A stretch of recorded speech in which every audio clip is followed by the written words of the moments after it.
no more than about 60% of people who have CPAP use it long term, and it has some significant side effects. It doesn't address the negative sequelae of sleep apnea. It only gives you a better night's sleep, that it doesn't necessarily reduce the risks of some sort of cardiac issue or stroke or things that go along with sleep apnea. It just merely gives you a better night's sleep.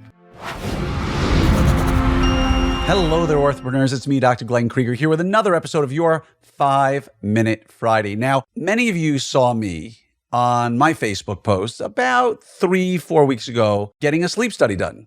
And you may have asked, why does Glenn look like he's wired up to be fried? I looked like I was about to sit in the electric chair. And I'm not kidding. I think I had some insane number of like 25 leads, if not more, on me. Nasal cannula. And let me tell you, it was not fun. But why did I do it? Well, I wanted to see what my patients go through when I send them for some sort of sleep disorder breathing analysis. And, you know, I knew that I have a little bit of trouble sleeping. My wife tells me I've started snoring more in my late 40s, early 50s. Anybody who knows me knows I'm not short on energy, but I certainly started feeling it a little bit. How much of that is age, right? Getting older, and how much of it is from lack of sleep. But what I did do was go through a study, see what it's like. And I'm very science-based. I am a strong opponent of anybody who says I can fix all of your airway and sleep problems. I think it's BS. I think there's a lot of people out there selling appliances that have not one bit of scientific evidence behind them. And in my neighborhood, I have literally seen a $16,000 treatment plan from a non-specialist selling an appliance. And we've all seen these appliances and the side effects they have, dentally speaking. And so what I wanted to talk to you today a little bit was just about airway and sleep disordered breathing from a neutral perspective. I got nothing to try to talk you into here, if you will, other than a really good course that I'm going to suggest. Now, I got my results back from my sleep study, and it says that I have a 14.6 AHI. My apnea-hypopnea index is about 14 and change, which would still fall under almost moderate but mild sleep apnea. I am a class 2 compensated skeletal occlusion. And so what are some of my options? Well, I've sat with my surgeon, and we're going to talk about maybe you do a turbinate reduction, which I've had done before in my life. I don't have tonsils or adenoids that are in the way. So it really only leaves us with a couple, and I've had a septoplasty, by the way. So the only things that left are either expand my maxilla, which I could certainly use. I have a very high vaulted maxilla. Or we could talk about an advancement to the mandible. But in order to do that, if you were just to advance me, you'd put me in, negative overjet. So we'd have to take out 2 lower teeth and decompensate me and then advance me. But what are the advantages of this? Like you might say, Glenn, dude, you're crazy. And don't think that thought hasn't crossed my mind as well.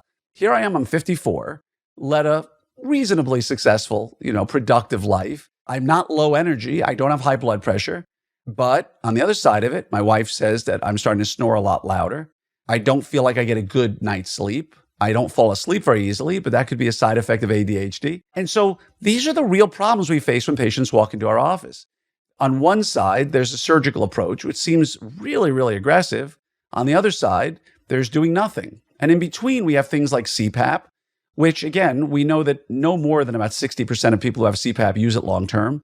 And it has some significant side effects. There are some studies and literature out there that talk about the fact that it doesn't address the negative sequelae of sleep apnea. It only gives you a better night's sleep, that it doesn't necessarily reduce the risks of some sort of cardiac issue or stroke or things that go along with sleep apnea. It just merely gives you a better night's sleep. And so the question becomes, does sleep apnea surgery, does some sort of advancement or widening help with that? And again, the studies are equivocal, but again, going back to my case, I'm seriously considering, getting 2 teeth taken out, getting decompensated, and then getting an advancement. If it's going to help me sleep better, if it's going to help my wife, then certainly I'm in favor of it. And there's one more question to answer here, which relates to, what about the individual who just snores? Now, there are some out there who would tell you that no such thing exists, that there's no such thing as a non-pathologic snorer, that if you snore, it is a function of some sort of sleep apnea problem. Well, I have to disagree. We have patients with sleep studies that did not show any sort of sleep disordered breathing issues related to apnea, other than something very, very minor, who snore like freight trains, who are not obese. I mean, again, you look at someone like me, I don't look like your typical sleep apnea patient. I'm well within what would be considered a normal weight range. And so for these people who just snore, what do you do? Well, there are procedures you can do. Uvuloplasty is one of them. You'll have the worst sore throat of your life for 2 weeks. But for every patient who's been through it, the snoring stopped. And so, we have to sort of look at the continuum and say, if somebody just snores, what do we do? If you have a person like me who is functioning just fine in life, but bed partner says there's a problem and a sleep study shows there's an issue, what do you do? And, I'm the toughest patient of all of them. Why? Because for the person who's just snoring, you've got your procedure. For the person who's not functioning appropriate in life, they're falling asleep at the wheel. They come home at night, sit down on the couch and pass out instantly. They can't focus at work. They're not doing well in school. Whatever it may be, that's an easy decision. But what about the tons of patients like myself who are mild, almost moderate sleep apnea, functioning just fine? I did desat down to about 90%, which if you know anything about, the oxygen saturation curve, that's really bad. It means my pulse ox got down to 90 at one point, and that's pretty low. Very short period of time, but that means that my blood oxygen was really low for a short period of time. So here you got somebody who's functioning just fine. Do you jump and do you not? Now, there's a bunch of you out there right now listening, and they go, you're out of your mind, Glenn. I would never consider this, not in a million years. Go get a CPAP.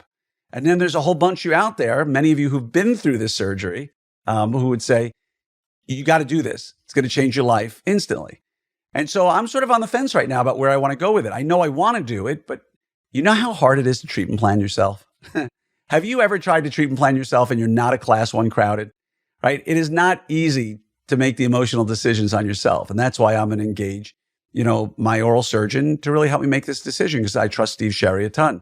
But again, I just wanted to bring you up on this journey. And there's a great course coming up at OrthoPreneur University with Rebecca Bockow, who's ortho-perio, double trained, University of Pennsylvania, and Dr. Mike Gunson, who you may have heard of as one of the most famous oral surgeons in the United States, worked with Arnett. And the two of them have come together to give an OrthoPreneur University course that's going to teach you, how does the face and head and neck grow?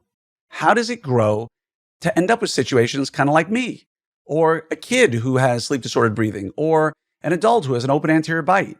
What are the things that we think we know that we really don't know that are based on science, right? We talk about a kid with an open bite and we say, oh, give him a tongue spur. Is that really the reason? Or is there something else going on here? So they're going to talk about ways to look at adults and kids who have sleep disordered breathing issues and to give you the origin of the growth, the facial development. How did they end up here? And if they're still growing, how can we still treat them? And if they're done growing, how can we treat them? So this is going to be an amazing course to help you better understand how to look at all of your patients to make better diagnoses in general. The nice bonus or side effect is you're going to get to see how to deal with the sleep disordered breathing population. And what does the science say about that? Not the kind of silliness that you see sometimes being bantered about online, but legitimate science. And again, I worked with Rebecca Bockow for a while in Seattle. We were side by side in clinic in my general dental practice. And I can tell you, this is somebody who really cares about truth, about science, and about her patients. And of course, Dr. Gunson is one of the most respected people out there in the world of oral surgery. So sign up for the course. You don't have to be there that day. It's May 13th from 9 to 3 Central Standard. But if you sign up, you get 90 days to watch it. And then you too can help diagnose me and tell me what to do. But again, I brought this up today because I wanted to share with you my journey. And should I decide to go through surgery, which I'm likely going to, I will document the journey all the way through so we can see how it goes. But assuming you don't face the same problem as I do, this is a great course for you to help with your patients. So just click the link, go to orthopreneurs.com. But I think if you're listening to this or watching this on podcast, you should be able to see a link somewhere. And if not, message me. I'll make sure you have a way of getting there.